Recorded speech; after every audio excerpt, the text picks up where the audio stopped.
Was suchst? Hat der Prinz gefragt. Ich suche mein Ungeheuer. Es ist auf einmal nicht mehr da. Ich habe Angst, dass ihm etwas passiert ist.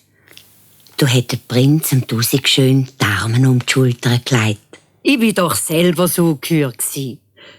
Weisst, eine böse Fee hat mich verzaubert und hat gesagt, ich könne nur erlöst werden, wenn ein Mädchen mich trotz meiner hässlichen Gestalt gern hat und so Mann will. Willst du mich jetzt immer noch heiraten? Oder hast du etwa nur so Ungeheuer gern gehabt? Du hättest Tausigschön dem Prinz ernst in die Augen geschaut. Ob du ein Prinz bist oder ein Ungeheuer, dein Herz bleibt gleich. Und ich habe dich in jeder Gestalt gern. Ich bin froh, wenn ich immer wiederbleiben darf. Du hat der Prinz Tausigschön an der Hand genommen und ist mit ihm ins Schloss gegangen. Hunderte von Kerzen sind angezündet.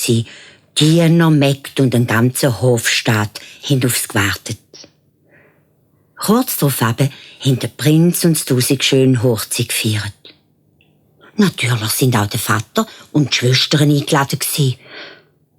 Wo alle beim Essen gesessen sind, ist auf einmal eine Fee reingekommen und hat gesagt: Du, Tausigschön, bist belohnt worden für deine Liebe. Und ich weiss, du wirst eine gute Königin sein. Dann hat sie die Amanda und die Rosaura streng angeschaut. Ihr aber sind neidisch, bös und grausam.